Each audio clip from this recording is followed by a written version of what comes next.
ദൈവത്തിന് സ്തോത്രം ചെയ്യാം.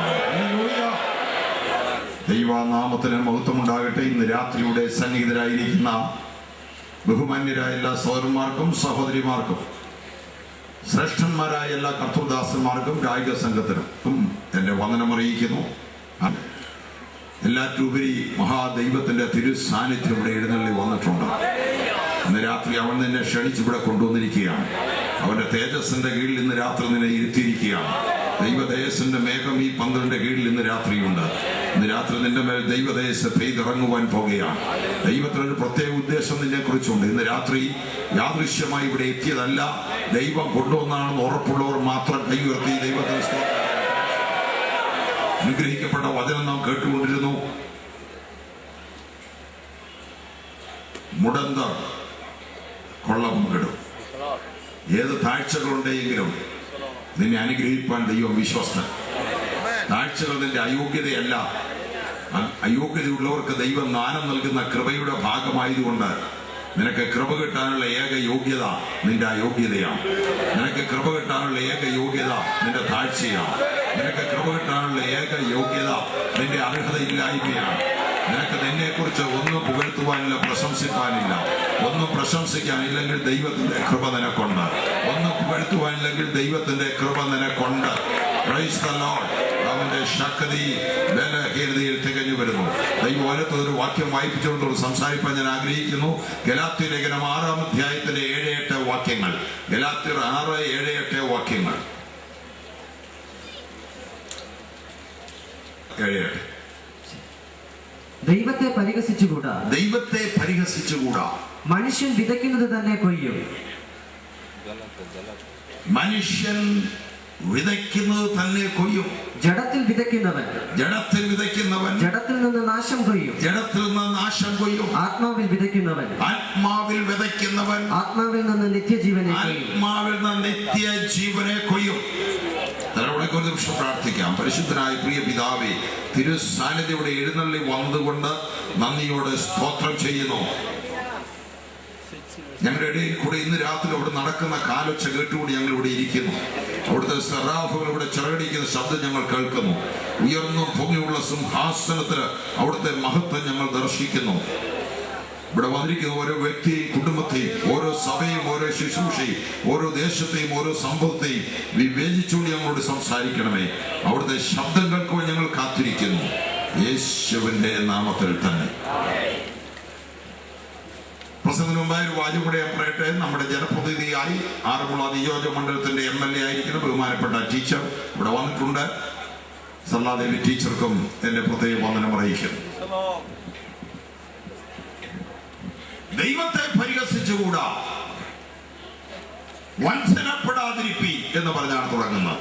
വഞ്ചനപ്പെടാതിരിപ്പി, തന്നെത്താൻ വഞ്ചിക്കരുത്. ദൈവത്തെ പരിഹസിച്ചുകൂടാ. എന്താ അതിന്റെ അർത്ഥം? നാടൻ ഭാഷയിൽ പറഞ്ഞാൽ ദൈവത്തെ കളിപ്പിക്കാൻ നോക്കണ്ട. നീ വിതയ്ക്കുന്നു, നീ കൊയ്തിരിക്കും. മനുഷ്യ, നീ വിതയ്ക്കുന്നു, നീ കൊയ്തിരിക്കും. ജഡത്തിൽ വിതച്ചാൽ ജഡത്തിൽ നീ നാശം കൊയ്യും. ആത്മാവിൽ വിതച്ചാൽ ആത്മാവിൽ നീ നിത്യജീവനെ കൊയ്യും. മനുഷ്യൻ വിതയ്ക്കുകയും കൊയ്യുകയും ചെയ്യുന്നതാണ് അവന്റെ ജീവിതം. എവിടെയാണ് വിതയ്ക്കേണ്ടത്? എന്താണ് വിതയ്ക്കേണ്ടത്? മനുഷ്യനെന്ന് പറഞ്ഞാൽ തന്നെ വേദപുസ്തക ഭാഷയിൽ 3 ഭാഗങ്ങൾ അവന് പ്രധാനമായിട്ടുണ്ട്. ദൈവം മനുഷ്യന്റെ മൂക്കിൽ ജീവശ്വാസം ഊതിക്കൊടുത്തു, അവൻ ജീവനുള്ള ദേഹിയായി തീർന്നു. മനുഷ്യൻ ജീവശ്വാസം, ജീവനുള്ള ദേഹി. മനുഷ്യന് ഒരു ശരീരമുണ്ട്, അവന് ആത്മാവുണ്ട്, അവന് ദേഹിയുണ്ട്. സോമ ഗ്രീക്ക് വാക്ക് ശരീരത്തിന്, സൂഖേ ദേഹിക്ക്, ന്യൂമ ആത്മാവിന്. മനുഷ്യന് സോമായുമുണ്ട്, സൂഖയുമുണ്ട്, ന്യൂമായുമുണ്ട്. ദൈവത്തിന്റെ ജീവശ്വാസം മനുഷ്യന്റെ മൂക്കിലൂതിയപ്പോൾ അവൻ ആത്മാവുണ്ടായി. അവന്റെ ആത്മാവ് ദൈവത്തിന്റെ ശ്വാസം തന്നെയാണ്. ദൈവം ഊതിക്കൊടുത്ത ജീവശ്വാസമാണ്. ശരീരത്തിലേക്കാണ് ഊതിയത്. ഊതിയപ്പോൾ ആത്മാവ് ശരീരത്തിൽ വന്നപ്പോൾ മൂന്നാമതൊരു കാര്യം കൂടെ ഉണ്ടായി, അതാണ് ദേഹി. ഈ മൂന്നിന്റെയും ഫംഗ്ഷൻ, ശരീരം കൊണ്ട് മനുഷ്യൻ ലോകത്തെ അറിയുന്നു, ആത്മാവ് കൊണ്ട് മനുഷ്യൻ ദൈവത്തെ അറിയുന്നു, ദേഹി കൊണ്ട് മനുഷ്യൻ അവനവനെ തന്നെ അറിയുന്നു. ലോകത്തെ അറിയുവാൻ മനുഷ്യന് ഈ ശരീരത്തിൽ 5 ഇന്ദ്രിയങ്ങൾ കൊടുത്തിട്ടുണ്ട്. കണ്ണുകൊണ്ട് കാണുന്നു, മൂക്കുകൊണ്ട് മണക്കുന്നു, നാക്കുകൊണ്ട് രുചിക്കുന്നു, ചെവി കൊണ്ട് കേൾക്കുന്നു, ത്വക്കുകൊണ്ട് സ്പർശിക്കുന്നു. 5 ഇന്ദ്രിയങ്ങളിലൂടെ ലോകത്തിന്റെ അറിവ് മനുഷ്യന് ലഭിക്കുന്നു. ലോകത്തിലേക്ക് തുറന്നു വെച്ചിരിക്കുന്ന 5 ജനലുകളാണ് മനുഷ്യനുള്ളത്. അതുവഴിയാണ് മുഴുവൻ ഇൻഫർമേഷനും അവൻ ലഭിക്കുന്നത്. എന്നാൽ ഈ 5 ഇന്ദ്രിയങ്ങളിലൂടെ ദൈവത്തെ അറിയുവാൻ അവന് കഴിയത്തില്ല. ദൈവം ആത്മാവാണ്. ആത്മാവിനെ കണ്ണുകൊണ്ട് കാണാൻ കഴിയുകയില്ല, മൂക്കുകൊണ്ട് മണക്കാൻ കഴിയുകയില്ല, നാക്കുകൊണ്ട് രുചിക്കാൻ കഴിയുകയില്ല, ത്വക്കുകൊണ്ട് സ്പർശിക്കാൻ കഴിയുകയില്ല, ചെവി കൊണ്ട് കേൾക്കുവാൻ കഴിയുകയില്ല. ദൈവം ആത്മാവാണ്. ആത്മാവിനെ അറിയണമെങ്കിൽ മനുഷ്യന്റെ ആത്മാവ് കൊണ്ട് മാത്രമേ ദൈവത്തെ അറിയുവാൻ കഴിയുകയുള്ളൂ. പാപം ചെയ്ത മനുഷ്യന്റെ ആത്മാവ് കുരുടായി പോയത് കൊണ്ട് അവന് ദൈവത്തെ കാണാൻ ഒക്കുന്നില്ല. ദൈവത്തെ കാണണമെങ്കിൽ അകത്തെ കണ്ണ് തുറക്കണം. ദൈവത്തെ കാണണമെങ്കിൽ ഹൃദയത്തിന്റെ കണ്ണ് തുറക്കണം. ദൈവത്തെ അറിയണമെങ്കിൽ ഉൾക്കണ്ണ് തുറക്കണം. അടുത്തുകൂടാത്ത വെളിച്ചത്തിൽ വസിക്കുന്നവൻ, മനുഷ്യരാരും കണ്ടിട്ടില്ലാത്തവൻ, മനുഷ്യർക്കാർക്കും കാണുവാൻ കഴിയാത്തവൻ, ഈ കണ്ണുകൾ കൊണ്ട് അവനെ കാണുവാൻ കഴിയുകയില്ല. എന്നാൽ ഹൃദയത്തിലെ കണ്ണുകൾ തുറന്നവർക്കറിയാം ദൈവ സാന്നിധ്യം അറിയാം, ദൈവ മഹത്വം അറിയാം, ദൈവത്തെ കുറിച്ച് അവൻ അറിയാം. നിന്റെ കണ്ണുകൾ ദൈവം തുറന്നുവെങ്കിൽ നന്ദിയോടെ ദൈവത്തിന് സ്തോത്രം ചെയ്യാം.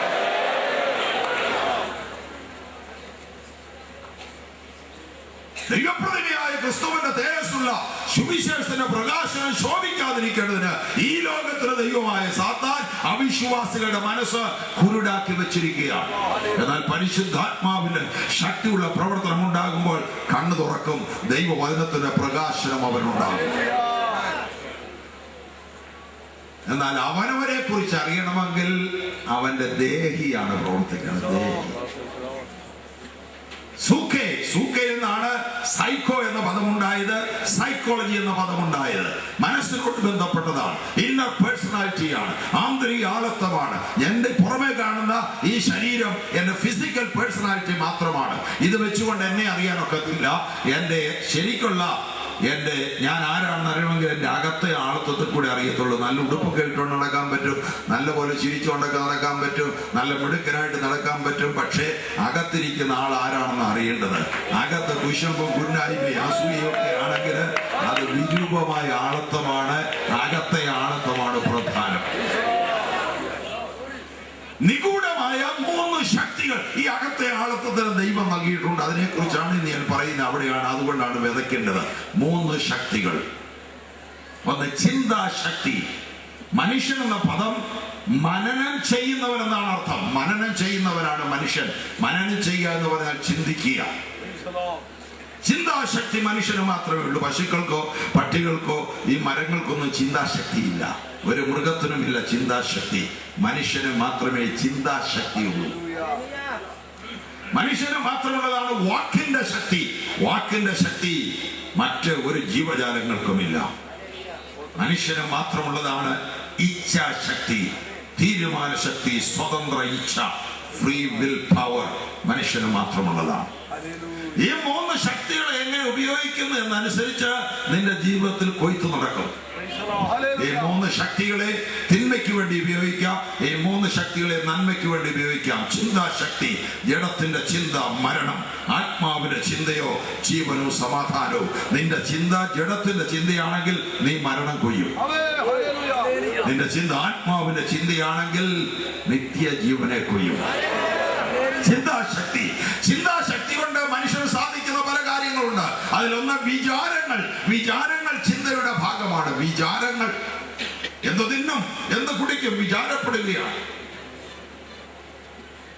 വിചാരങ്ങൾ. മാർത്ത പലതിനെ ചൊല്ലി വിചാരപ്പെട്ട് മനം കലങ്ങി വരുന്നു. വിചാരങ്ങൾ ജീവിതത്തെ കുറിച്ചുള്ള, സാമ്പത്തിക വിഷയങ്ങളെ കുറിച്ചുള്ള, രോഗത്തെ കുറിച്ചുള്ള വിചാരങ്ങൾ. വിചാരങ്ങൾ കലക്കമുണ്ടാക്കുന്ന. 40-ാം സങ്കീർത്തനത്തിൽ പറയുന്നു, ദൈവമേ നിന്നോട് സദൃശൻ ആരുമില്ല, ഞങ്ങളെ കുറിച്ചുള്ള നിന്റെ വിചാരങ്ങൾ വളരെയാകുന്നു. യെശയ്യാ 55 പറയുന്നു, നിന്റെ വിചാരം പോലെയല്ല ദൈവത്തിന്റെ വിചാരം. നിന്റെ വിചാരത്തെക്കാൾ ഉന്നതമാണ് ദൈവത്തിന്റെ വിചാരം. നിന്നെ കുറിച്ചുള്ള ദൈവത്തിന്റെ വിചാരങ്ങൾ നീ നിന്നെ കുറിച്ച് വിചാരിക്കുന്നതിനേക്കാൾ ഉന്നതമാണ്. 139 സങ്കീർത്തനം എഴുതിയിരിക്കുന്നു, നിയമിക്കപ്പെട്ട നാടുകൾ ഒന്നും ഉണ്ടാകുന്നതിന് മുമ്പ് അത് നിന്നെ കുറിച്ചുള്ള വിചാരങ്ങൾ. നീ ജനിക്കുന്ന മുമ്പ് ദൈവം നിന്നെ കുറിച്ചുള്ള പദ്ധതികൾ ദൈവത്തിന്റെ പുസ്തകത്തിൽ എഴുതി വെച്ചിരുന്നു. നിന്റെ അസ്ഥികൾ ഉരുവായി വരുന്നതിന് മുമ്പ് ദൈവം നിന്നെ കണ്ടതാ. അമ്മയുടെ ഉദരത്തിൽ നീ രൂപം കൊള്ളുന്നതിന് ദൈവം നിന്നെ അറിഞ്ഞതാ. അതിശയകരമായി നിന്നെ അവൻ മെടഞ്ഞതാ. അതിശയകരമായി നിന്നെ അവൻ സൃഷ്ടിച്ചതാ. എന്നാൽ നിയമിക്കപ്പെട്ട നാളുകൾ ഒന്നും തന്നെ ഉണ്ടാകുന്നതിന് മുമ്പ് തന്നെ ദൈവത്തിന്റെ പുസ്തകത്തിൽ നിന്നെ കുറിച്ചുള്ള നിർണയങ്ങൾ എഴുതി വെച്ചിരുന്നു. നീ നിന്നെ കുറിച്ച് വിചാരിക്കുന്ന വിചാരങ്ങൾ ആവശ്യമില്ലാത്ത വിചാരങ്ങളാണ്. നീ നിന്റെ ശരീരത്തെ കുറിച്ച് വിചാരിക്കുന്നു, നീ നിന്റെ ആഹാരത്തെ കുറിച്ച് വിചാരിക്കുന്നു, നിന്റെ പാനീയത്തെ കുറിച്ച് വിചാരിക്കുന്നു. പക്ഷേ ദൈവം നിന്റെ ജീവന് വേണ്ടി കരുതിയിട്ടുണ്ട്. ജീവനേക്കാൾ വലുതല്ല ആഹാരം. നീ നിന്റെ വസ്ത്രത്തെ കുറിച്ച് വിചാരിക്കുന്നു, പക്ഷേ ദൈവം നിന്റെ ശരീരത്തിന് വേണ്ടി കരുതിയിട്ടുണ്ട്. ശരീരത്തെക്കാൾ വലുതല്ല വസ്ത്രം. യേശു പറഞ്ഞാണ് വിചാരപ്പെടേണ്ട. ആകാശത്തിലെ പറവകളെ നോക്കുകയും അവ വിതയ്ക്കുന്നില്ല, കൊയ്യുന്നില്ല, കളപ്പുരയിൽ കൂട്ടുന്നില്ല. സ്വർഗസ്നായ പിതാവ് അവയ്ക്ക് വേണ്ടി കരുതുന്നു. കരയുന്ന കാക്ക കുഞ്ഞുങ്ങൾക്ക് വേണ്ടി അതിന്റെ ആഹാരം എത്തിച്ചു കൊടുക്കുന്ന ദൈവം നിനക്ക് വേണ്ടി കരുതുകയില്ലയോ? നിന്നെ പുലർത്തുകയില്ലയോ? നിന്നെ നടത്തുകയില്ലോ? വിചാരപ്പെടരുത്, ഒന്നിനെ കുറിച്ചും വിചാരപ്പെടരുത്. നിങ്ങളുടെ ആവശ്യങ്ങൾ സ്തോത്രത്തോടെ ദൈവത്തെ അറിയിക്കത്ര വേണ്ടത്. ആളുകൾ ഇന്ന് കൂടുതൽ സമയം വിചാരത്തിനാണ് കൊടുക്കുന്നത്. അതിനെക്കുറിച്ചുള്ള വിചാരം, മക്കളുടെ കാര്യം എന്തായി തീരും, അവരെ ഇവിടെ കല്യാണം കഴിച്ചയക്കും, അവരുടെ വിദ്യാഭ്യാസം എങ്ങനെ ആയിരിക്കും, എന്റെ ജീവിതം എങ്ങനെ ആയിരിക്കും, വീട് എനിക്ക് എങ്ങനെ പണിയാൻ പറ്റും, എന്റെ കടം എങ്ങനെ വീട്ടാൻ പറ്റും, എന്റെ അസുഖം എങ്ങനെ മാറും, എനിക്ക് എങ്ങനെ കുറച്ചുകൂടെ സുഖാലോലുപരായി ജീവിക്കാൻ കഴിയും. വിചാരപ്പെട്ട് നടക്കുകയാണ്. ദൈവത്തിന്റെ വചനം പറയുന്നു, വിചാരപ്പെടുന്നതുകൊണ്ട് നിന്റെ നീളത്തോട് നിനക്ക് കൂട്ടാൻ കഴിയത്തില്ല. വിചാരപ്പെടുന്നതുകൊണ്ട് നിനക്കൊന്നും സാധിക്കത്തില്ല. നിന്റെ മുഴുവൻ ചിന്താകുലങ്ങളും നീ അവന്റെ മേൽ വെച്ചുകൊള്ളണം. അവന്റെ മേൽ വെച്ചാൽ അവൻ നിന്നെ പുലർത്തും. അവൻ നിങ്ങൾക്കായി കരുതുന്നവരാകിയാൽ നിങ്ങളുടെ സകല ചിന്താകുലങ്ങളും അവന്റെ മേൽ ഇട്ടുകൊള്ളുക. കടബാധ കൊണ്ട് വീട്ടാൻ കൊടുത്തില്ലാഞ്ഞ് പല കുടുംബങ്ങൾ ആത്മഹത്യ ചെയ്തു. പല കുടുംബങ്ങൾ മനോരോഗികളായി തീർന്നു. മനോരോഗ ആളുകളെ ചികിത്സിക്കുന്ന ഒരു ഡോക്ടറുമായി ഞാൻ സംസാരിച്ചപ്പോൾ അദ്ദേഹം എൻ്റെ ഒരു പ്രൊഫസറായിരുന്നു. അദ്ദേഹം പറഞ്ഞു, പെന്തിക്കോസ്തുകാരുടെ കൂട്ടത്തിൽ നിന്ന് ചികിത്സയ്ക്ക് അധികം ആളുകളെ ഞാൻ കിട്ടുന്നില്ല. അതിന് കാരണം അദ്ദേഹം കണ്ടുപിടിച്ചേക്കുന്നത് ഇതാണ്. അവരുടെ യോഗത്തിൽ എല്ലാ ആഴ്ച എഴുന്നേറ്റ് സാക്ഷി പറയുകയും അവർ പ്രാർത്ഥിക്കുകയൊക്കെ ചെയ്യുമ്പോൾ അവരുടെ മനസ്സിന്റെ ഭാരം അങ്ങ് പോകും. പോയി കഴിയുമ്പോൾ അവർക്ക് അസുഖം വരുന്നില്ല. ലോകത്തിന് അറിയാൻ വയ്യാത്തൊരു കാര്യം നിനക്കറിയാം. നിന്റെ ഭാരം ഇറക്കി വയ്ക്കുവാൻ ഒരു സ്ഥലം ദൈവം നിനക്ക് കാണിച്ചു തന്നിരിക്കുന്നു. 10 ലക്ഷം രൂപ ബാങ്കിൽ നിന്ന് കടമെടുത്തു, തിരിച്ചു കൊടുക്കാൻ നിവൃത്തിയില്ല. അവര് ജപ്തി നോട്ടീസ് അയച്ചു. അവരുടെ അപ്പനും അമ്മയും കുഞ്ഞുങ്ങളും കൂടെ തീരുമാനിച്ചു വിഷം കഴിച്ചേത്തേക്കാം. 10 ലക്ഷം രൂപയേക്കാൾ എത്രയോ വലുതാ നിന്റെ ജീവൻ. പക്ഷേ ആ പ്രശ്നങ്ങൾ വന്നപ്പോൾ, സമൂഹത്തിലുണ്ടാകുന്ന അപമാനം വന്നപ്പോൾ, അവരുടെ ഭാരം ഇറക്കി വെക്കാൻ ഒരു സ്ഥലമില്ലാഞ്ഞത് കൊണ്ട് ആ ദുർബല നിമിഷത്തിൽ മരണത്തിന് വേണ്ടി അവർ ആഗ്രഹിക്കുകയാണ്. അങ്ങനെ എത്രയോ വീടുകൾ നമ്മുടെ നാട്ടിൽ തന്നെ ആത്മഹത്യയിലൂടെ ലോകത്തിൽ നിന്ന് മാറ്റപ്പെട്ട് കുടുംബങ്ങൾ തകർന്നുപോയി. പിഞ്ചു കുഞ്ഞുങ്ങൾക്ക് വിഷം കൊടുത്തിട്ട് അപ്പനും അമ്മയും അവരോട് ചേർന്ന് മരിച്ച എത്രയോ ഭയങ്കരമായ സംഭവങ്ങൾ നടന്നു. കാരണം എന്താ? അവരുടെ മനസ്സിൽ ഭാരമുണ്ടായപ്പോൾ അത് ഇറക്കി വെക്കാൻ സ്ഥലമില്ലായിരുന്നു. ഞാൻ ചോദിക്കട്ടെ, ഇവിടെ കടം വാങ്ങിക്കാത്ത ആരെങ്കിലും ഉണ്ടോ? കടം വാങ്ങിച്ചിട്ട് കൊടുത്തിട്ടില്ലാത്ത ആളുകൾ ഇവിടെ ഇരിപ്പുണ്ട്. പക്ഷെ എന്താ ആത്മഹത്യ ചെയ്യാഞ്ഞത്? ആത്മഹത്യ ചെയ്യേണ്ട കാര്യമില്ല. വിഷമങ്ങൾ വരുമ്പോൾ എവിടെ ചെന്ന് പറയണമെന്നറിയാം. ഭാരങ്ങൾ എടുത്ത് പറയുവാനറിയാം. ബുദ്ധിമുട്ടുകൾ പറയാനറിയാം. ഒന്നിനെക്കുറിച്ചും വിചാരപ്പെടരുത്. ചിന്ത കൊണ്ട് എന്ത് ചെയ്യണം? ചിന്ത കൊണ്ട് എന്ത് ചെയ്യണം? ഉത്കൃഷ്ടമായ ചിന്ത ആർക്കുണ്ടോ അവരാണ് ഉന്നതരായ മനുഷ്യരായി മാറുന്നത്. നിന്റെ ചിന്ത എങ്ങനെയോ അങ്ങനെ തരും. പാസ്റ്റർ വി ചാക്കോ ഇവിടെ പ്രസംഗിച്ച സമയത്ത് അദ്ദേഹം ഉദ്ധരിച്ച വാക്യം അതാണ്. 23-7 വാക്യം. ഒരു മനുഷ്യൻ എങ്ങനെ ചിന്തിക്കുന്നുവോ അതുപോലെ അവനായി തീരും. നിന്റെ ചിന്താ ജീവിതം പോലെ നീ ആകത്തുള്ളൂ. മനുഷ്യന്റെ ഏറ്റവും പ്രൈവറ്റ് ക്വാർട്ടേഴ്സ് അവന്റെ ചിന്താ ജീവിതമാണ്. തൊട്ടടുത്തിരിക്കുന്നയാള് എത്ര വലിയ സൈക്കാട്രിസ്റ്റ് ആണെങ്കിലും നീ എന്ത് ചിന്തിക്കുന്നവന് കണ്ടുപിടിക്കാൻ കഴിയത്തില്ല. ചിന്ത കണ്ടുപിടിക്കാനുള്ള ഒരു മെഷീനും ഇതുവരെ ഉണ്ടാക്കിയിട്ടില്ല. ഒരു മനുഷ്യന്റെ ചിന്ത കണ്ടുപിടിക്കാൻ ഒക്കത്തില്ല. അതുകൊണ്ട് ഒരു കാര്യമുണ്ട്, ഏറ്റവും കൂടുതൽ പാപം ചെയ്യുന്നത് ചിന്തയ്ക്കകത്താണ്. ഒരു മനുഷ്യൻ വിശുദ്ധനായി ജീവിക്കണമെങ്കിൽ ആദ്യം അവന്റെ ചിന്ത വിശുദ്ധമായിരിക്കണം. നിന്റെ ചിന്ത വിശുദ്ധമാണെങ്കിൽ നിന്റെ ജീവിതം വിശുദ്ധമായിരിക്കും. നിന്റെ ഉള്ളിലാണ് വിശുദ്ധി ആരംഭിക്കേണ്ടത്. പുറമേയുള്ള വിശുദ്ധി ആവശ്യമാണ്. പക്ഷെ അത് മാത്രമുള്ള ആളുകൾ ജീവിതത്തിൽ അവർക്ക് കുറെ കഴിഞ്ഞ് പ്രായമാകുമ്പോൾ, രോഗികളാകുമ്പോൾ അവരുടെ വായിൽ നിന്നൊക്കെ ഉച്ചരിക്കാത്ത വാക്കുകൾ വരും. എന്താ കാര്യം? അകത്ത് ചിന്തിച്ചിട്ടുണ്ട് പണ്ഡിതൻ. കണ്ടത് കൊണ്ട് നടക്കുകയായിരുന്നു. അകത്ത് വിശുദ്ധി ഇല്ലെങ്കിൽ പുറത്ത് വിശുദ്ധി ഉണ്ടാകത്തില്ല. അകത്ത് വിശുദ്ധി ഉണ്ടാക്കണം. അകത്ത് നിന്റെ ചിന്തകൾ വിശുദ്ധമായിരിക്കണം. ചിന്തകളിൽ പ്രധാനമായ ഒരു കാര്യം, മനുഷ്യന്റെ മനസ്സിന് ദൈവം കൊടുത്ത ശക്തി അനുസരിച്ച് അവൻ വിതയ്ക്കാൻ പറ്റുന്ന പ്രധാനമായ ഒരു കാര്യം ഞാൻ പറയാം, ആഗ്രഹങ്ങൾ വിതയ്ക്കാൻ പറ്റും. വിചാരങ്ങളല്ല ആഗ്രഹങ്ങൾ, രണ്ടും രണ്ടാണ്. വിചാരങ്ങൾ വഴിയല്ല, ഡിസയർ. വിഷ്വൽ തിങ്കിങ് എന്ന് പറഞ്ഞാൽ നടന്നാൽ കൊള്ളാം എന്ന് പറയുന്നതല്ല. ബുൾഡോസർ ഡിസയർ, ഇടിച്ച് മുന്നേറുന്ന ആഗ്രഹം നിനക്കുണ്ടെങ്കിൽ ദൈവം നിവർത്തിക്കും. അത് വേദപുസ്തകത്തിന്റെ പ്രമാണമാണ്. ഞാൻ ശ്രദ്ധിച്ചു കേൾക്കണം. നമ്മുടെ രാജ്യത്തെ ഏറ്റവും പ്രധാനമായിട്ടുള്ള 2 മതചിന്താ പദ്ധതിയുണ്ട്. അതില് ബുദ്ധമതത്തിന്റെ ചിന്താപദ്ധതി ഞാൻ പറയാം. ഒന്നും ആഗ്രഹിക്കരുത്, ആഗ്രഹം തിന്മയാണ്. Desire is the root of all evil. സകല തിന്മകളുടെയും കാരണം, സകല ദുഃഖങ്ങളുടെയും കാരണം ആഗ്രഹമാണ്. അതുകൊണ്ടൊന്നും ആഗ്രഹിക്കരുത്, ആഗ്രഹത്തെ വിലക്കിയിരിക്കുകയാണ്. ഭാരതീയ ചിന്തയിൽ ആഗ്രഹിച്ചിട്ടൊരു കാര്യമില്ല. എല്ലാം വിധിയാണ്. എല്ലാം വിധി പോലെ നടക്കത്തുള്ളൂ, നിന്റെ തലവരെ പോലെ നടക്കത്തുള്ളൂ. ഭാരതീയർ ദുഃഖം വരുമ്പോൾ പറയുന്ന ഒരു കാര്യമുണ്ട്, ഞങ്ങളുടെ വിധി ഇതായി പോയി. ഒരുത്തരം നല്ല ഉയർച്ച കൊണ്ടാണ് പറയുന്നത്, കണ്ടോ പോലെ ഭാഗ്യം കണ്ടില്ല. ഭാഗ്യം ഏറ്റവും കൂടുതൽ ഭാഗ്യക്കുറി ടിക്കറ്റ് വിൽക്കുന്ന ഈ രാജ്യത്താണ്. കാരണം എല്ലാവർക്കും ഭാഗ്യത്തിൽ വിശ്വാസം.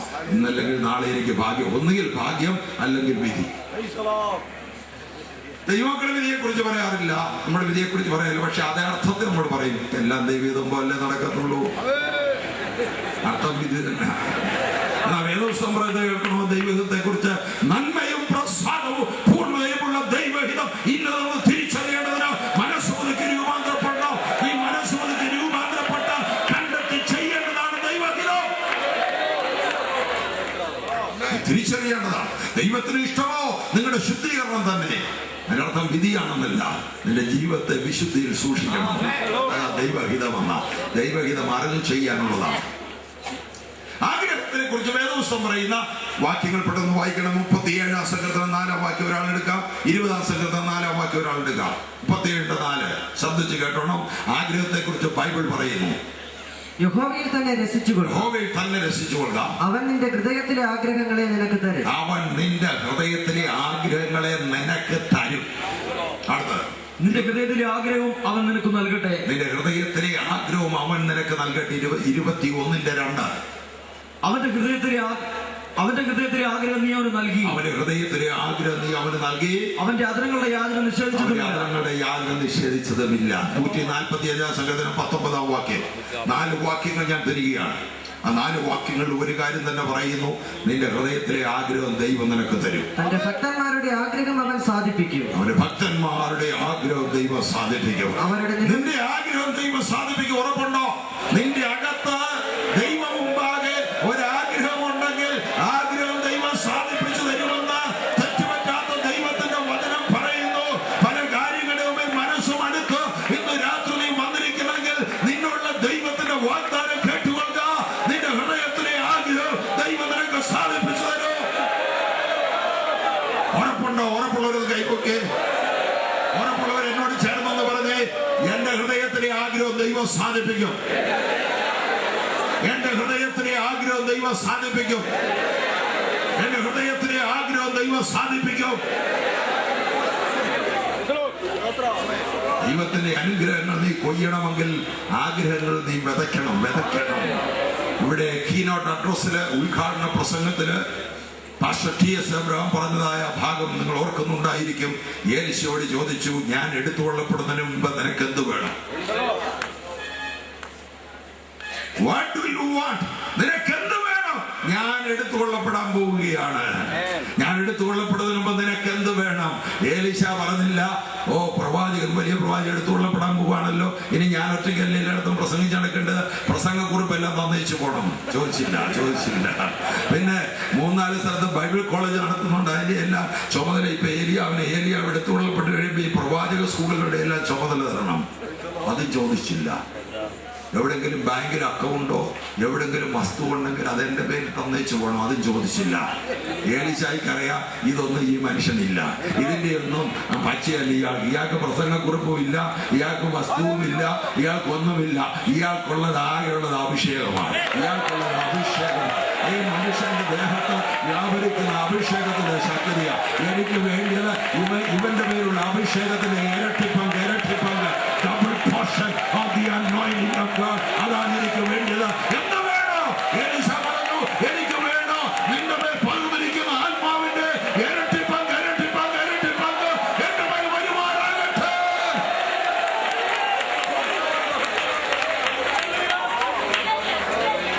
ഗിൽഗാൽ വെച്ച് പ്രവാസശേഷം അവനെ തടയാൻ നോക്കി. അവൻ പറഞ്ഞില്ല, ഇല്ല, നിങ്ങൾ മിണ്ടാതിരിക്കുന്നു പറഞ്ഞു. ബഥേലിൽ ചെന്നപ്പോഴും അവർ പറഞ്ഞു, നിന്റെ യജമാനൻ എടുക്കാൻ പോവുകയാണ്. എനിക്കറിയാം നിങ്ങൾ മിണ്ടായി ഷട്ടപ്പ് എന്നാ പറഞ്ഞത്. ഷട്ടപ്പ്, മിണ്ടാതിരിക്കും. ചെന്നപ്പോഴും പറഞ്ഞു, യോർദാനിൽ ചെന്നപ്പോഴും പറഞ്ഞു. എല്ലായിടത്തും വെച്ച് അവർ നോക്കി തടഞ്ഞു നിർത്താൻ. ഇവന്റെ അകത്ത് ബുൾഡോസർ ഡിസൈറായി. ഇവന്റെ അകത്ത് ഇവനൊരു കാര്യം ലക്ഷ്യം വെച്ചിട്ടുണ്ട്. അങ്ങോട്ട് ഞങ്ങൾ ഒന്നിച്ചു പോയി ഇങ്ങോട്ട് വരുമ്പോൾ ഞാൻ ഇരട്ടി അഭിഷേകവുമായിട്ട് വരുത്തുള്ളൂ. അങ്ങോട്ട് പോകുന്ന ഏലീശ അല്ല ഇങ്ങോട്ട് വരാൻ പോകുന്നത്. ഞാൻ വയൽ ഉഴുതുകൊണ്ട് നടന്നപ്പോൾ എന്റെ ദേഹത്ത് പുതപ്പ് കൊണ്ടു ഇട്ടതാ. അങ്ങനെ പുതപ്പിട്ടവന്റെ പുറകെ ഞാൻ ഓടിയതാ. ആ പുതപ്പ് ഒന്നുകൂടെ ഒന്ന് വീഴണം. ഒരു ഉയരത്തിലേക്ക് എടുക്കപ്പെടുമ്പോൾ ആ പുതപ്പ് ഒന്നുകൂടെ എന്റെ മേൽ വീഴണം. അതിനു വേണ്ടി പുറകെ നടക്കുകയാണ്. Praise the Lord. Praise the Lord. 2005 ജനുവരി മാസത്തിൽ എന്നെ കേൾക്കുന്ന ദൈവജനമേ, 2004 അഭിഷേകത്തിന്റെ ശക്തി പോരാ നിനക്ക്. ഇന്ന് രാത്രി ഇരട്ടി പങ്ക്, ആത്മശക്തിയുടെ ഇരട്ടി പങ്ക്, അഭിഷേകത്തിന്റെ ഇരട്ടി പങ്ക് ദൈവസന്നിധിയിൽ നിന്ന് ഏറ്റെടുത്തുകൊണ്ടേ പോകാവുള്ളൂ.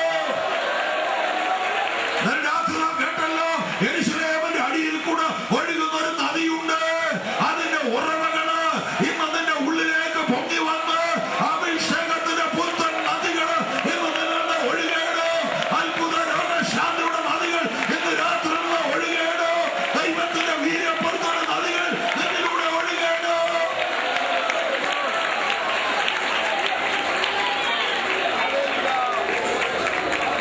Praise the Lord. Praise the Lord. ആഗ്രഹം, ആഗ്രഹം, ആഗ്രഹം.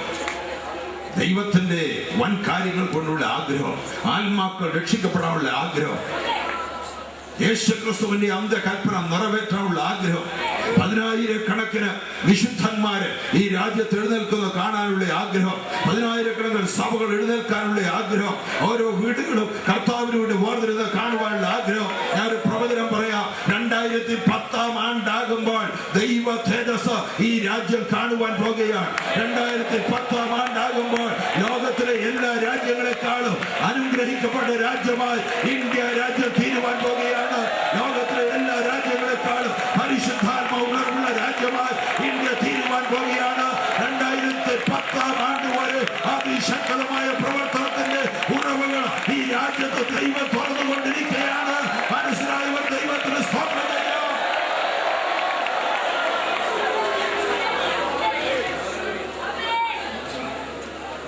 ഞാൻ ഭൂമിയിൽ ജനിച്ചപ്പോൾ ദൈവം തമ്പുരാൻ തീരുമാനിച്ച് ഇന്ത്യയിൽ ജനിക്കണം. എന്റെ മാതൃരാജ്യം ഇന്ത്യയാണ്. ഇതെന്റെ രാജ്യമാണ്. ഈ രാജ്യം അനുഗ്രഹിക്കപ്പെടും. ഈ രാജ്യം അനുഗ്രഹിക്കപ്പെടും. ദൈവത്തിന്റെ ശക്തി മഹത്വം ഈ രാജ്യം കാണും. ഉയർത്തുന്ന യേശു ക്രിസ്തുവിന്റെ പ്രഭാവം ഈ രാജ്യം കാണും. ദൈവവചനത്തിന്റെ ശക്തി ഈ രാജ്യം കാണും. ഇതിന്റെ ഒരു കോണ് മുതൽ മറ്റേ കോണ് വരെ, ഒരറ്റം മുതൽ മറ്റേ അറ്റം വരെ ദൈവ തേജസ്സിന്റെ അലയടി ഉണ്ടാകും. ആത്മാക്കൾ കൂട്ടം കൂട്ടമായി രക്ഷിക്കപ്പെട്ടവരും 10,000-കണക്കിന് ആളുകൾ കൂടി വന്ന് ആരാധിക്കുന്ന കൂട്ടായ്മകളെ ദൈവം എഴുന്നേൽപ്പിക്കും. അതിശക്തമായ അഭിഷക്തന്മാർ ഈ രാജ്യത്തിന് ഒരറ്റം മുതൽ മറ്റേറ്റം വരെ യാത്ര ചെയ്ത് അതിശക്തമായി ഈ രാജ്യത്ത് ദൈവശക്തിയുടെ വെളിപ്പെടുത്തൽ നടത്താൻ പോകുകയാണ്. അതിന് ദൈവം നിന്നെ കണ്ടിട്ടുണ്ട്. അതിനുള്ള അഭിഷേകം ദൈവം നിനക്ക് തന്നിരിക്കുകയാണ്. അതിന്റെ ഉറവുകൾ നിന്റെ അകത്ത് തുറക്കണം. നിന്റെ കുടുംബത്തിൽ തുറക്കണം. നിന്റെ കുഞ്ഞുങ്ങളിൽ തുറക്കണം. ദൈവത്തിന്റെ മഹത്തായ പദ്ധതി നിന്റെ ജീവിതത്തിൽ വെളിപ്പെട്ട് വരണം. അതിനുള്ള കാലം നിനക്ക് തന്നിട്ടുണ്ട്. അതിനുള്ള കൃപാവരം നിനക്ക് തന്നിട്ടുണ്ട്. അത് ഉറങ്ങിക്കിടക്കരുത്. അതിനെ ജ്വലിപ്പിക്കണം. അതിനെ ശക്തിപ്പെടുത്തണം. അത് ഉണർന്നു വരട്ടെ. കൃപാവരങ്ങൾ ജ്വലിക്കട്ടെ.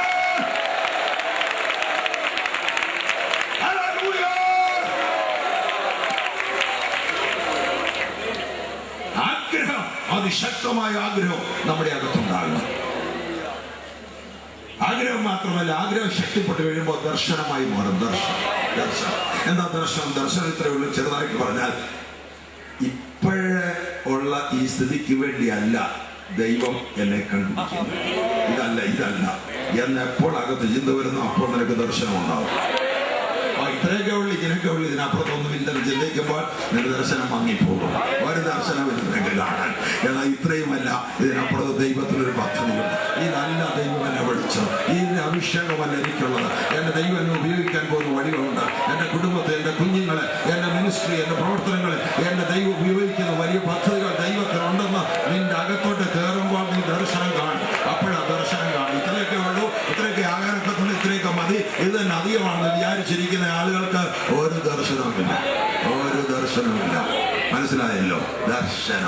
നിന്റെ ദർശനങ്ങൾ ദൈവം നിറവേറ്റും.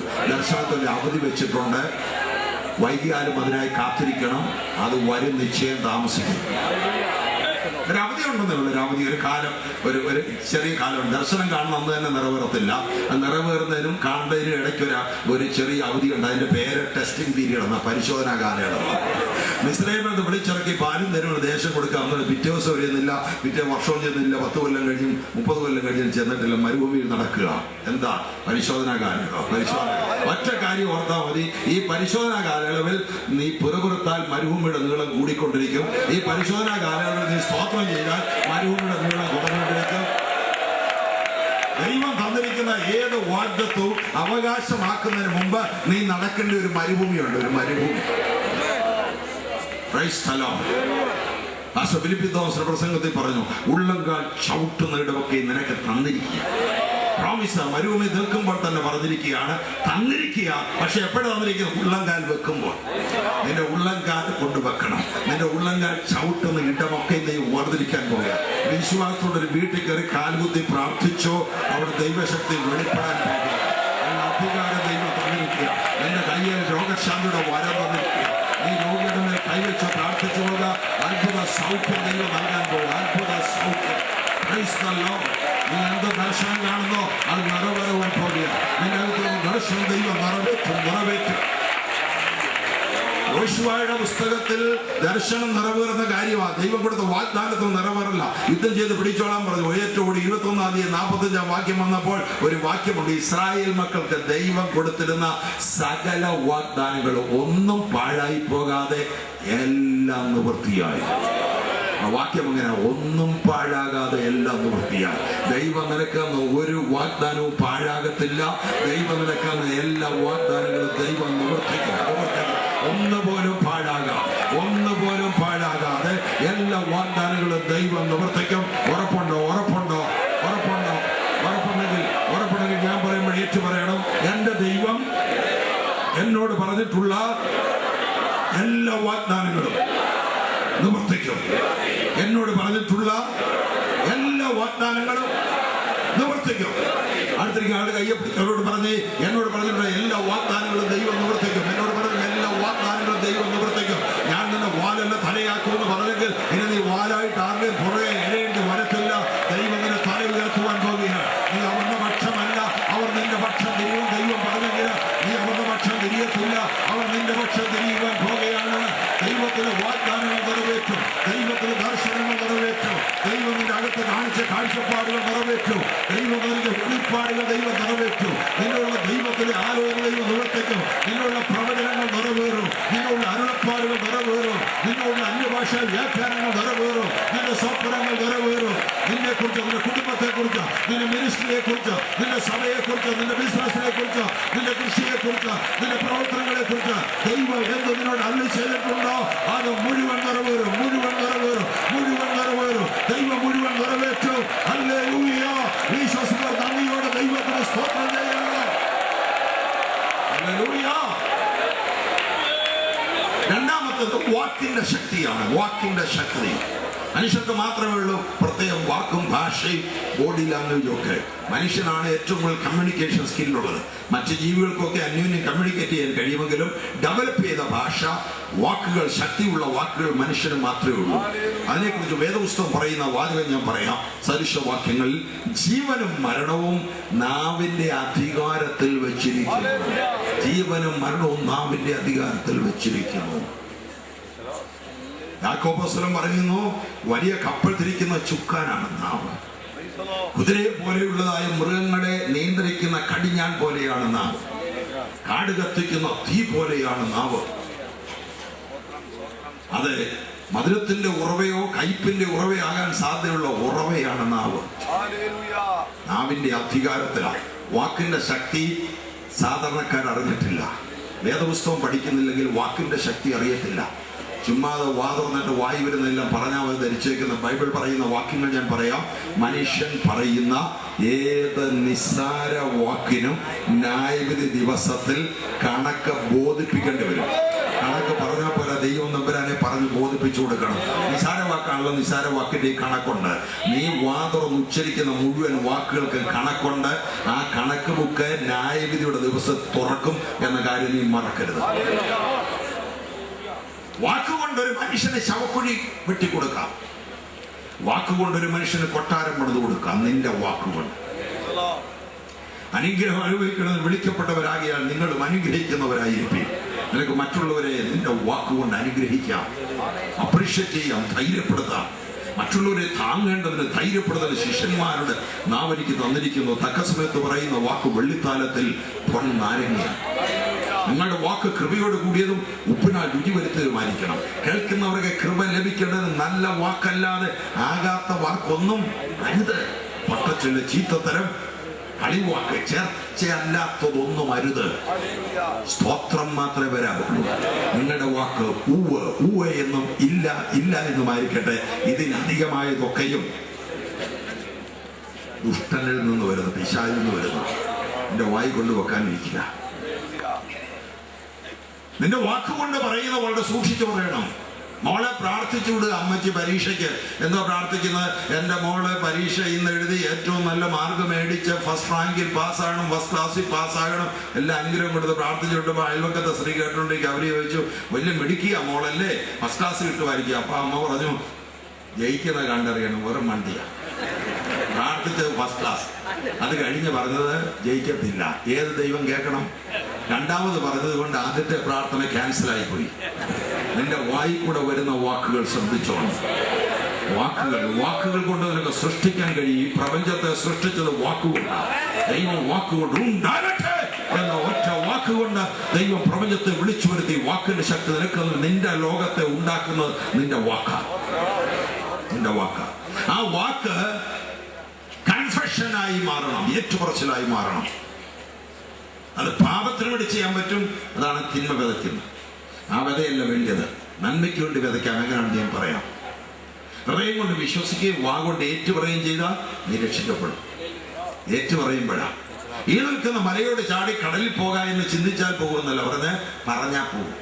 വിശ്വാസത്തിന്റെ വാക്ക് പറയണം, ദൈവവചനത്തിന്റെ വാക്ക് പറയണം, അന്യഭാഷയുടെ വാക്ക് പറയണം, പ്രാർത്ഥനയുടെ വാക്ക് പറയണം. ഉച്ചരിക്കുന്ന വാക്കിന് ശക്തിയുണ്ട്. മൗനമായിട്ടിരിക്കുന്നത് മാത്രമല്ല, പ്രാർത്ഥനയിൽ സ്പോക്കൺ പ്രയർ വേണം, ഔട്ട് സ്പോക്കൺ പ്രയർ. രോഗികൾക്ക് വേണ്ടി പ്രാർത്ഥിക്കാം. കുറേയിൽ അവിടുത്തെ വിശ്വാസികൾ രോഗികൾക്ക് വേണ്ടി പ്രാർത്ഥിക്കാം. ഇവിടെ വായിക്കുന്നവർ തന്നെ ഇനി ആളിനോട് പ്രാർത്ഥിക്കാമെന്ന് പറഞ്ഞാൽ അവിടെ ഇരിക്കുന്ന മുഴുവൻ ആളുകളും വാദമെന്ന് പ്രാർത്ഥിക്കും. ഇവിടെ ഇരിക്കുന്ന മുഴുവൻ ആളുകളും സമ്മതിച്ചു കൊടുക്കും, വായടച്ച്. മൗനം സമ്മതം. പ്രാർത്ഥിക്കുന്ന വാചകത്തിന് ശക്തി ഉണ്ടെങ്കിൽ, പ്രാർത്ഥിക്കുന്ന ശബ്ദത്തിന് ശക്തി ഉണ്ടെങ്കിൽ നീ ശബ്ദമുണ്ടാക്കി പ്രാർത്ഥിക്കണം. നീ വാക്ക് പറഞ്ഞ് പ്രാർത്ഥിക്കണം.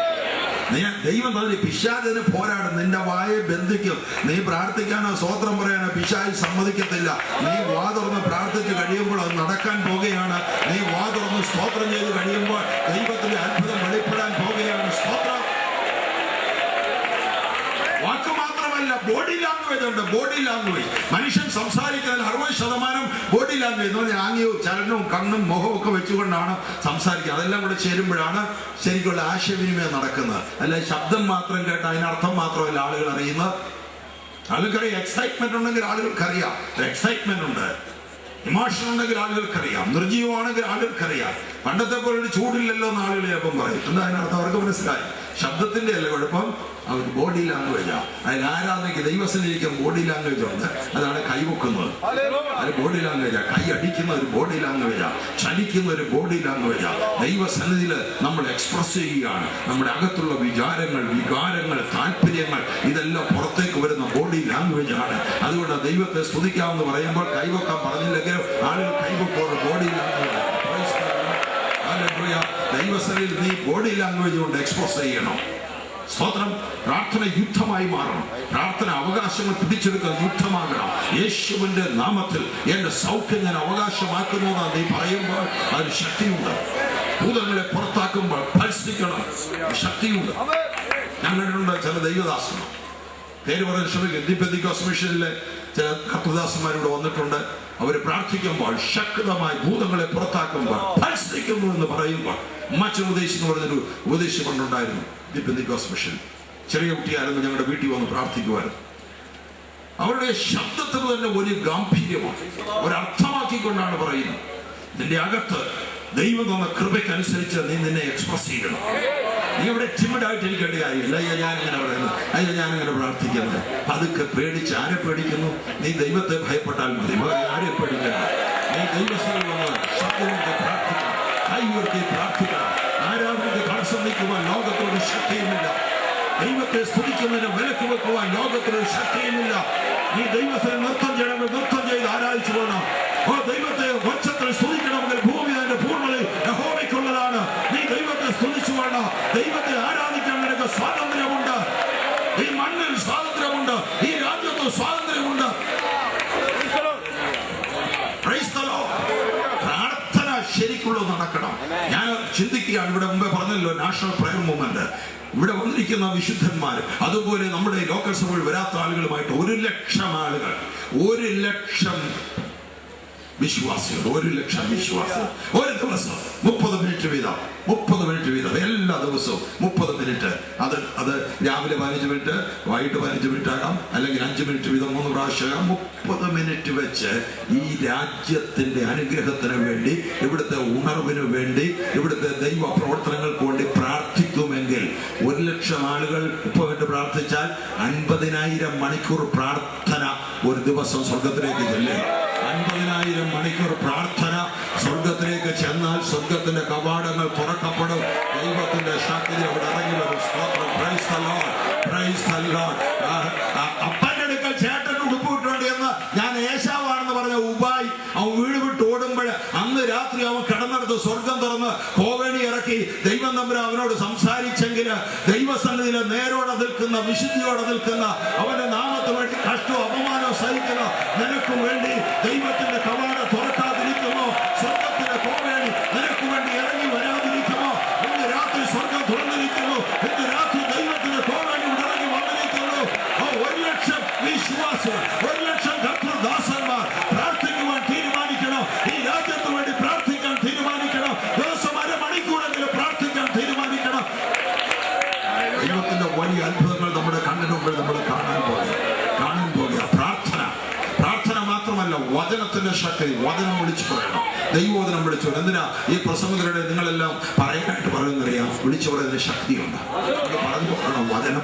എന്റെ ജീവിതത്തിൽ ഏറ്റവും വലിയ ബുദ്ധിമുട്ടും പ്രയാസമുണ്ട്. രാത്രിയിൽ ഞാൻ വളരെ ഭാരപ്പെട്ട്, വളരെ ഇരുട്ടി രാത്രിയിൽ കിടക്കയിൽ കിടന്ന് പ്രയാസപ്പെടുന്ന അവസരത്തിൽ പെട്ടെന്ന് 23 സങ്കീർത്തനം എന്റെ അകത്ത് വന്നു. യഹോവ എന്റെ ഇടയനാണ്, എനിക്ക് മുട്ടുണ്ടാകില്ല. പച്ചയായ പുൽപ്പുറങ്ങൾ അവൻ എന്നെ കിടത്തുന്നു, സ്വസ്ഥതയുള്ള വെള്ളത്തരികത്തിൽ അവൻ എന്നെ നടത്തുന്നു.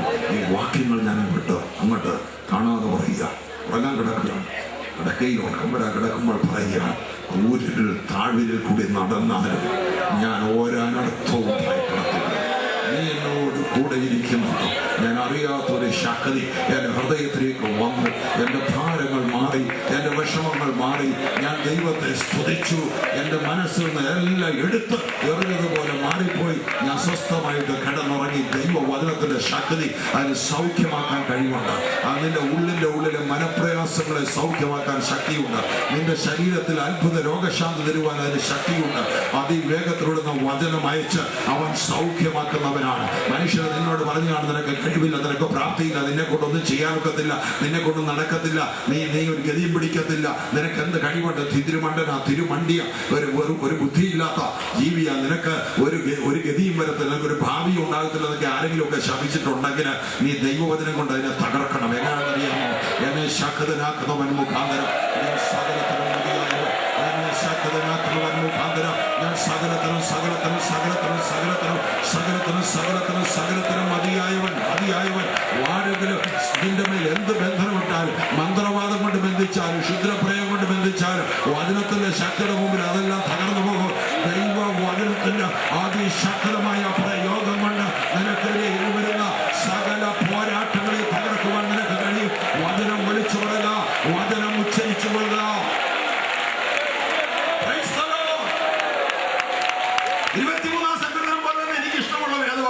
സ്വർഗസ്ഥനായ പിതാവേ, അവിടെ അവിടുത്തെ തിരുനാമം പരിശുദ്ധമാക്കപ്പെടണമേ. അവിടുത്തെ തിരുരാജ്യം വരണമേ. അവിടുത്തെ തിരുവിഷ്ടം സ്വർഗത്തിലെ പോലെ തന്നെ ഭൂമിയിലുമാകണമേ. അത് വചനമാണ്. എങ്ങനെയോ കുറച്ചു പേർക്ക് തെറ്റിദ്ധാരണ ഉണ്ടായിട്ടുണ്ട്. അത് പറയണ്ട. അത് വചനം 23-ാം സങ്കീർത്തനം പറയണമെങ്കിൽ അതും പറയാം. ദൈവവചനമാണ്. ദൈവവചനം. അവന്റെ നാമം വിശുദ്ധീകരിക്കപ്പെടും. സ്വർഗത്തിലെ പോലെ തന്നെ അവന്റെ ഇഷ്ടം ഭൂമിയിലാകണം.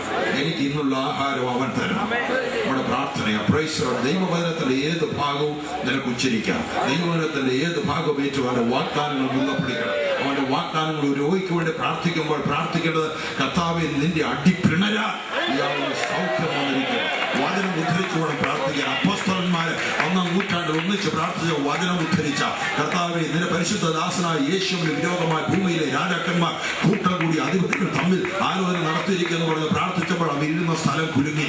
വചനം ഉദ്ധരിച്ചാണ് പ്രാർത്ഥിക്കേണ്ടത്. ദൈവത്തിന്റെ വാഗ്ദാനങ്ങളെ പിടിച്ചാണ് പ്രാർത്ഥിക്കേണ്ടത്. ഞങ്ങളുടെ ബുദ്ധിമുട്ടൊക്കെ ഈ മഹത്വത്തോടെ അവിടുത്തെ ധനത്തിനത്തോടെ പൂർണ്ണമായി തീർത്തരാന്ന് പറഞ്ഞു. നിനക്ക് കടബാധ്യതയുണ്ടെങ്കിൽ നിനക്ക് ദൈവവചനത്തെ പിടിക്കാം. ദൈവവചനം സമ്പന്നമായതാണ്. നിനക്കുള്ള വെള്ളി നാണയങ്ങൾ അതിനകത്തുണ്ട്. നിനക്കുള്ള സ്വർണ്ണ നാണയങ്ങൾ അതിനകത്തുണ്ട്. ചോദിച്ചുകൊണ്ട് ഞാൻ നിനക്ക് തരാമെന്ന് പറഞ്ഞു. നീ തലപൊക്കി നോക്കുക. നീ കാണും നോക്കി നിനക്ക് തരാമെന്ന് പറഞ്ഞു. നിന്റെ ഉള്ളങ്കാൽ ചവിടുന്നത് നിനക്ക് തരാമെന്ന് പറഞ്ഞു. നീ വിരൽ കൊണ്ട് പ്രാർത്ഥിക്കുക. ജീവിതങ്ങളെ ദൈവം വേർതിരിക്കുവാൻ പോകുക. നീ വിരൽ കൊണ്ട് പ്രാർത്ഥിക. കുടുംബങ്ങളെ ദൈവം വേർതിരിക്കുവാൻ പോകുക. ഓ, ദൈവത്തിന്റെ വാഗ്ദാനങ്ങൾ മുറുകെ പിടിക്കണം. ദൈവത്തിന്റെ വചനം മുറുകെ പിടിക്കണം. വചനം ഉച്ചരിക്കണം. വാക്കുകളുടെ ശക്തി, വചനത്തിന്റെ ശക്തി നിന്റെ ജീവിതത്തിൽ വെളിപ്പെടുത്തണം. മൂന്നാമത് ശക്തി തീരുമാന ശക്തിയാണ്. തീരുമാന ശക്തി, ഇച്ഛാശക്തി. സാധാരണ മനുഷ്യർ ഉപയോഗിക്കാത്തൊരു കാര്യം തീരുമാന ശക്തി. ഒഴുക്കിനനുസരിച്ച് ഒഴുകാൻ എളുപ്പമാണ്. എങ്ങനെ പോകുന്നു അതിന് വലിയ സന്തോഷമൊക്കെ ആണെങ്കിൽ തീരുമാനം എടുക്കത്തില്ല. വലിയ താല്പര്യമാണ്. തീരുമാനമെടുത്തില്ലെങ്കിൽ ഒന്നും നടക്കത്തില്ല. തീരുമാന ശക്തി ദൈവം നിനക്ക് തന്നിരിക്കുക. രക്തസ്രവക്കാരിയായ സ്ത്രീ കർത്തൃദാസനോട് പ്രസംഗിച്ച രക്തസ്രവക്കാരിയായ സ്ത്രീ മർക്കോസിലെ വിശ്വാസത്തിലുണ്ട്. അവള് ചെയ്ത കാര്യം അവിടെ എഴുതിയേക്കുന്നത് ഇങ്ങനെയാ. അവള് വീട്ടിൽ ഇരുന്നുകൊണ്ട് പറഞ്ഞ കാര്യം എഴുതിയിട്ടുണ്ടോ? പറഞ്ഞു എന്നാ വാക്കിന്റെ ശക്തി കൂടെ ഉണ്ട്. ആ ഭാഗം എടുത്തു. 5-ാം അധ്യായമാണെന്ന് നോക്കി. മർക്കോസ്. ഉടനെ യേശു തങ്ങളിൽ നിന്ന് ശക്തി പുറപ്പെടുന്ന ഉള്ളിൽ അറിഞ്ഞിട്ട് പുരുഷാരത്തിൽ തിരിഞ്ഞ് എന്റെ വസ്ത്രം തൊട്ടതാണെന്ന് ചോദിച്ചു. 5:28 മുതൽ വായിച്ചു. 28. അവന്റെ വസ്ത്രമെങ്കിലും തൊട്ടാൽ ഞാൻ രക്ഷപ്പെടുമെന്ന് പറഞ്ഞ് പുരുഷാരത്തിൽ കൂടി പുറകിൽ വന്ന് ആരോട് പറഞ്ഞു? തന്നെത്താൻ പറഞ്ഞോ? രണ്ടു കൂട്ടരെ തന്നെത്താൻ പറയത്തുള്ളൂ. ഒന്ന് ഭ്രാന്തുണ്ടേ പറയും, ഇല്ലെങ്കിൽ വിശ്വാസം ഉണ്ടേ പറയും. എന്നെ മുറിക്കകത്തോട് ദൈവത്തിന്റെ വാഗ്ദാനം തന്നെത്താൻ പറഞ്ഞു. ജനക്കൂടെ നോക്കിയാൽ ഒന്നി പറയും എനിക്ക് ഭ്രാന്താണെന്ന് പറയും, ഇല്ലെങ്കിൽ പറയും ഇതേതോ പ്രത്യേകതയാണെന്ന് പറയും. ഈ സ്ത്രീ തന്നെത്താൻ പറഞ്ഞു. എന്താ സ്ത്രീ പറഞ്ഞത്? ഞാൻ പോയി വസ്ത്രത്തെ തൊട്ടാൽ എനിക്ക് സൗഖ്യം വരും. ഇത് പറഞ്ഞുകൊണ്ടായി അവൾക്കറിയായിരുന്നു ഞാൻ തൊട്ടാൽ എനിക്ക് സൗഖ്യം വരും. ഉറപ്പുണ്ടായിരുന്നു. ഇത് പറഞ്ഞേച്ച് കട്ടിലെ തിരിഞ്ഞു കിടന്നില്ല.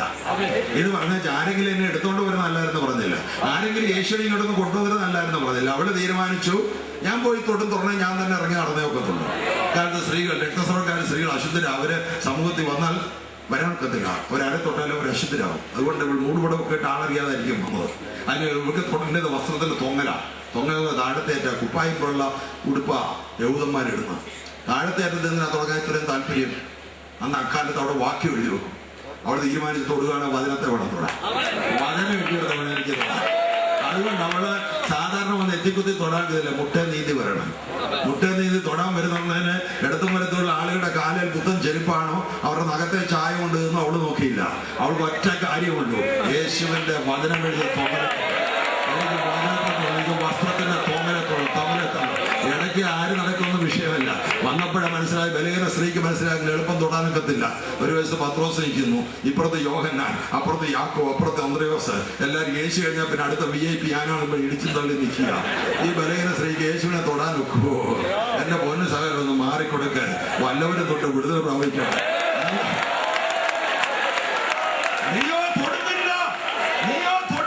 വെറുതെ ഇടിച്ചു തള്ളി നീ നിൽക്കുകയാണ്. ആരെങ്കിലും തൊട്ടേച്ച് പോകട്ടെ. യേശു പറഞ്ഞു എന്നെ ഒരാൾ തൊട്ടു. അവരുടെ ശിഷ്യന്മാര് പറയുകയാണ് എല്ലാരും തെക്കി തിരക്ക് നിന്നെ തൊട്ടെന്നോ. അവർ ഒരു വലിയ തമാശ കേട്ടത്, തൊട്ടം എന്റെ തോളത്തിന്റെ തൊട്ടേക്കല്ലേ, അവന്റെ കൈ നിന്റെ തൊട്ടേക്ക്. ഇനി ആര് തൊട്ടെന്നാ? നിങ്ങളൊക്കെ തിക്കി തിരക്കിയതുകൊണ്ട് തൊട്ട ഒരാളുണ്ട്. ഇന്ന് രാത്രി പലരും ഇവിടെ തിക്കി തിരക്കിയിരിപ്പുണ്ടെങ്കിൽ തൊടുന്ന ചിലരേ ഉള്ളൂ. തൊടുന്നവർക്ക് വേണ്ടിയ ശക്തി പുറപ്പെടുന്നത്, തൊടുന്നവർക്കാണ് വിടുതൽ. നീ തൊടണം, ആക്ഷൻ. അവൾ തീരുമാനമെടുത്തു, ഞാൻ തൊടും. അവൾ തീരുമാനമെടുത്തുകൊണ്ട് അവൾക്ക് വിടുതൽ കിട്ടി.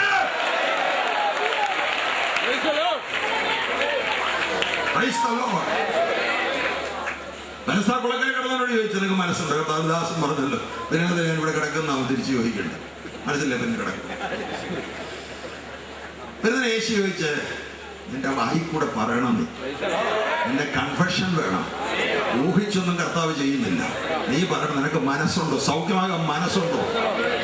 നിന്റെ തീരുമാനം പറയണം. നിന്റെ തീരുമാനം അറിഞ്ഞിട്ടേ കർത്താവ് പ്രവർത്തിക്കത്തുള്ളൂ. മനസ്സുണ്ടെങ്കിൽ വാ തുറന്ന് പറയണം, എനിക്ക് മനസ്സുണ്ട്. തലയാട്ടി കാണിച്ചാലൊക്കത്തില്ല.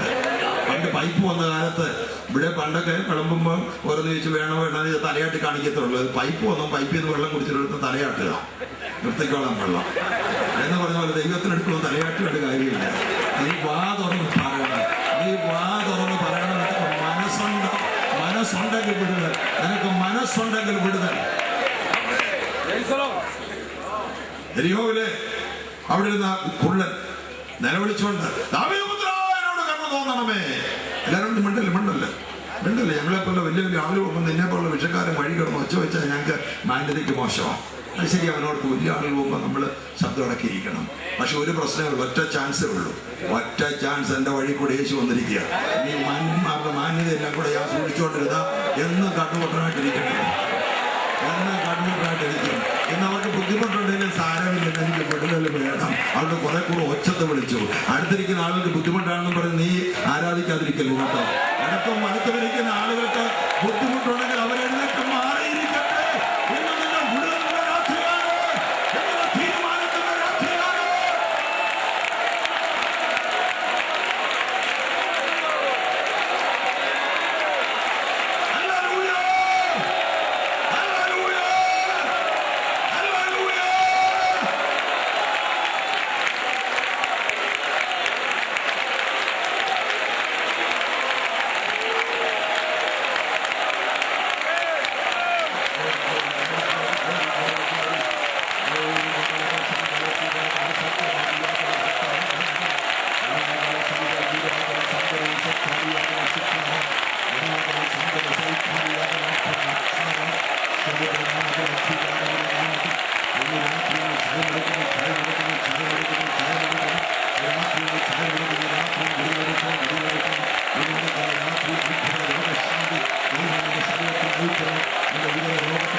കുരുടന്റെ വിളി കേട്ട് യേശു നിന്നു.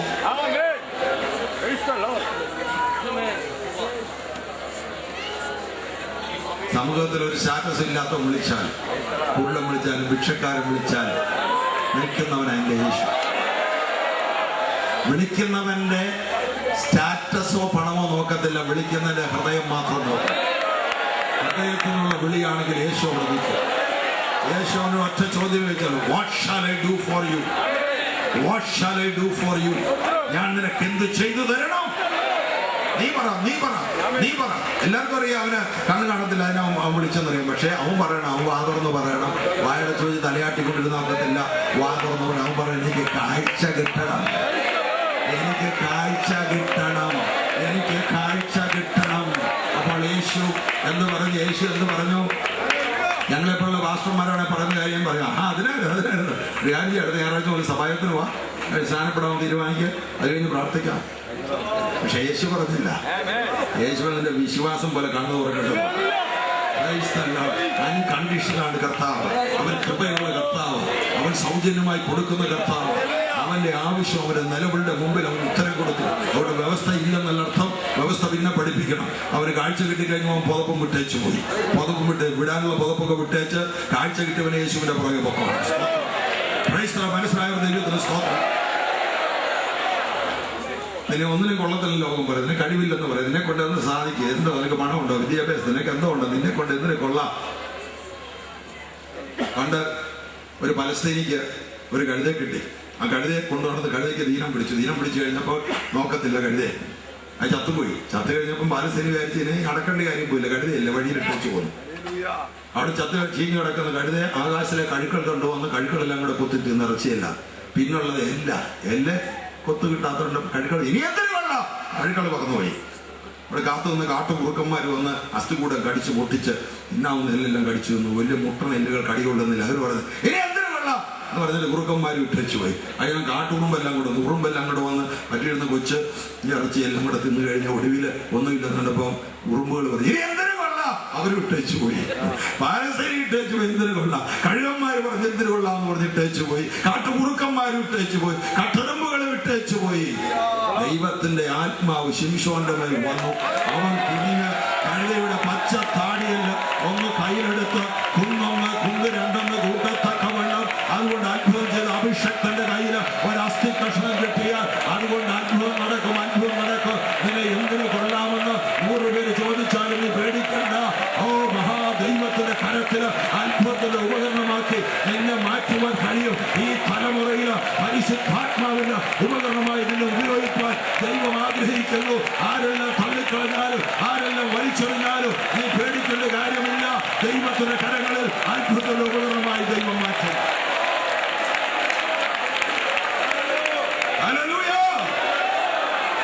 ഇവിടെ നിന്നോ ഭക്തിയുള്ള യഹൂദൻ ഒരു കാളക്കിടാവിനെ കെട്ടിവലിച്ചുകൊണ്ട് യെരൂശലേം ദേവാലയത്തിൽ വന്ന് യാഗം നടത്തി, ഹോമയാഗം നടത്തി, എല്ലാം തീർന്നു. ആ ബാക്കി വന്ന ഒരു പഴങ്കയറ്, കാളെ കെട്ടിക്കൊണ്ടുവന്ന പഴങ്കയർ ഇനിയെന്തിനാ കൊണ്ട് അവനാ പ്രാകാരത്തിൽ എറിഞ്ഞു മുറ്റത്തിട്ടേച്ചു പോയി. അവിടെ അടുത്ത പുരോഹിതം വന്നപ്പോൾ അയാൾ ചവിട്ടി മതിച്ചു വെച്ച് കയറിപ്പോയി. അവിടെ വൃത്തിയാക്കുന്ന ലേവ്യം വന്നപ്പോൾ കാലുകൊണ്ട് തോണ്ടി ഒരു മൂലപ്പെട്ടെറിഞ്ഞു. എന്നാൽ എന്റെ കർത്താവ് അവിടോട്ട് കയറി വന്നപ്പോൾ അവൻ ആ കുനിഞ്ഞ കയറെടുത്ത് അതുകൊണ്ടൊരു ചാട്ടയുണ്ടാക്കി ദൈവാലയം ശുദ്ധീകരിച്ചു. ആരെല്ലാം നിന്നെ വലിച്ചെറിഞ്ഞാൽ, ആരെല്ലാം നിന്നെ ചവിട്ടിക്കളഞ്ഞാൽ, ആരെല്ലാം കാലുകൊണ്ട് തോണ്ടി എറിഞ്ഞാലും എന്റെ കർത്താവിന്റെ കയ്യിൽ നിന്നെ കിട്ടാമെങ്കിൽ ദൈവത്തിന്റെ സഭയ്ക്കകത്ത് ശുദ്ധീകരണത്തിന്റെ ഉപകരണമാക്കി നിന്നെ മാറ്റുവാൻ ദൈവത്തിന് കഴിയും. ദൈവത്തിന് നിശ്ചയമായിട്ടും കഴിയും. എന്ന് രാത്രി നിന്നെ വലിച്ചെറിഞ്ഞു കൊടുക്കുക. എന്ന് രാത്രി തീരുമാനമെടുക്കുക. നിന്നെ കൊണ്ട് ദൈവത്തിനൊരു പദ്ധതിയുണ്ട്. നിന്നെ കൊണ്ട് ദൈവത്തിനൊരു പ്ലാനുണ്ട്. നിന്നെ കൊണ്ട് ദൈവത്തിനൊരു ഉദ്ദേശമുണ്ട്. ഈ തലമുറയിൽ ജ്വലിച്ചു പ്രകാശിക്കുന്ന ഒരു തീപ്പന്തമായി നിൽക്കുവാൻ ദൈവം നിന്നെ കുറിച്ച് ആഗ്രഹിക്കുന്നു. അതിശക്തമായ അഭിഷേകത്തിന്റെ ഇരട്ടി പങ്കെടുത്തുകൊണ്ട് ദൈവകരങ്ങളിൽ അത്ഭുതത്തിന്റെ ഉപകരണമായി തീരുവാൻ എന്ന് രാത്രി നിന്നെ സമർപ്പിച്ചു കൊടുക്കുക.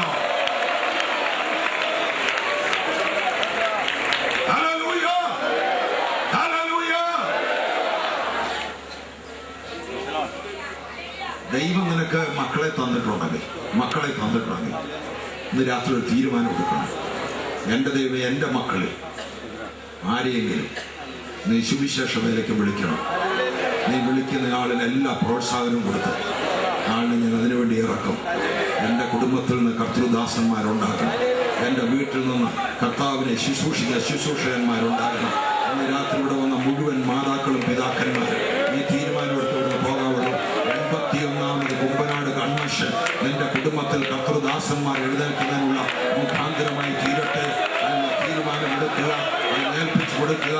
ദൈവം നിന്റെ കുഞ്ഞിനെ അഭിഷേകം ചെയ്യാൻ പോകുന്നു. ദൈവം നിന്റെ മക്കളെ അഭിഷേകം ചെയ്യാൻ പോകുന്നു. നിന്റെ പുത്രന്മാരും പുത്രിമാരും പ്രവചിക്കുവാൻ പോകുന്നു. അവരെ അത്ഭുതത്തിന്റെ ഉപകരണമാക്കി ദൈവം മാറ്റുവാൻ പോകുന്നു. രാത്രി ഇവിടെ വന്നിരിക്കുന്ന സകല വിശ്വാസികളോട് ഒരു തീരുമാനം എടുക്കുവാൻ ഞാൻ ആവശ്യപ്പെടുകയാണ്. ദൈവം നിങ്ങൾക്ക് കൃപ തരുന്നെങ്കിൽ അടുത്ത ആഴ്ചയിൽ ഏതെങ്കിലും ഒരു ദിവസം അരമണിക്കൂർ നേരം നിങ്ങളുടെ ചാർച്ചക്കാരോ സ്വന്തക്കാരോ പരിചയമില്ലാത്തവരായ വിശ്വാസത്തിൽ വന്നിട്ടില്ലാത്ത ആരുടെയെങ്കിലും ഒരു വീട്ടിൽ ചെന്ന് അവരുടെ അനുവാദം മേടിച്ച് അരമണിക്കൂറെങ്കിലും ആ വീട്ടിൽ നിന്ന് അവരെ അനുഗ്രഹിച്ച് പ്രാർത്ഥിക്കുവാൻ ഒരു വേദഭാഗം വായിച്ചൊരു പാട്ടുപാടി അവർക്ക് വേണ്ടി പ്രാർത്ഥിച്ചിട്ട് പോരാൻ എന്ന് തീരുമാനമെടുക്കണം. എന്റെ കാലവിടെ ചവിട്ടി നിന്റെ പ്രാർത്ഥനയുടെ ശബ്ദം ഇവിടെ മുഴങ്ങി ആ ഭവനം ദൈവസന്നിധിയിലേക്ക് വരും. 10,000 വീടുകൾ ഇവിടെ വന്നിരിക്കുന്ന അവകാശം പറയണം. 10,000 വീടുകൾ. ആ 10,000 വീടുകൾ 10,000 ഹൗസ് ഗ്രൂപ്പ്സ് ആയിട്ട് മാറാൻ പോകുക. 10,000 ഹൗസ് ഗ്രൂപ്പ്സ് ദൈവം നമുക്ക് തരാൻ പോകുക. Praise the Lord. ഹൗസ് ഗ്രൂപ്പുകൾ പിൽക്കാലത്ത് ദൈവം അതിനെ വളർത്തിക്കൊള്ളും. അതിനെക്കുറിച്ച് ഞാനൊന്നും പറയുന്നില്ല. നിങ്ങൾ നിൽക്കുന്ന സഭയിൽ വിശ്വസ്തയോടെ നിൽക്കണം. സഭയ്ക്ക് പ്രശ്നം ഉണ്ടാകില്ല. പക്ഷേ രക്ഷിക്കപ്പെടാത്ത ഒരാളുടെ വീട്ടിൽ നിങ്ങൾ പോയി പ്രാർത്ഥിക്കാൻ ഒരു പ്രശ്നം ആർക്കും പറയാൻ ഒക്കെയില്ല. ദൈവം നിങ്ങളെ അയച്ചിരിക്കുക. നിയോഗം നിങ്ങൾക്കുണ്ട്, കൽപ്പന നിങ്ങൾക്കുണ്ട്. നിങ്ങൾ പോയൊക്കെ തോന്നും മൗനമായിരുന്നത് മതി. പ്രവർത്തനങ്ങൾ മുഴുവൻ കർത്തൃദാസന്മാർക്ക് വിട്ടുകൊടുത്തേച്ച് നിങ്ങൾ ഒഴിഞ്ഞു മാറിയത് മതി. അതിനല്ല നിന്നെ കണ്ടിരിക്കുന്നത്. നീ മുഖാന്തരം ചില ആളുകൾ ദൈവസന്നിധി വരണം. നീ പ്രാർത്ഥിച്ച ചില രോഗികൾ സൗഖ്യമാകണം. നീ അവകാശമുള്ള ചില വ്യക്തികൾ വരണം. എത്രവർക്ക് മനസ്സിലായി ഞാൻ പറഞ്ഞ കാര്യം? എത്രവർക്ക് മനസ്സിലായി? ഇവിടെ വന്നിരിക്കുന്ന മുഴുവൻ ആളുകളും തീരുമാനമെടുക്കണം. ആത്മീയം ഗൗരവമുള്ളതാകട്ടെ. സഭാ ഹാളിൽ ഇരുന്ന് കൈയടിക്കുകയും നമ്മുടെ സമൂഹത്തിൽ മാത്രമുള്ള ഒരു സ്വകാര്യ അനുഭവമായിട്ട് ആത്മീയം തീരരുത്. ഇതൊരു കളിയായി തീരരുത്. ദൈവസന്നിധി ചെല്ലുമ്പോൾ ഒറ്റ പ്രതിഫലവും സൗജന്യമില്ല.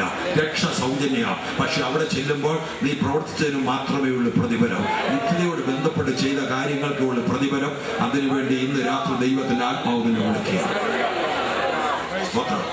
ഈ കൺവെൻഷൻ മുഖാന്തരം ജാതികളുടെ സുവിശേഷ വലയ്യ കുറഞ്ഞത് 200 ശുശ്രൂഷകന്മാരെങ്കിലും പോകാൻ തയ്യാറാകണം.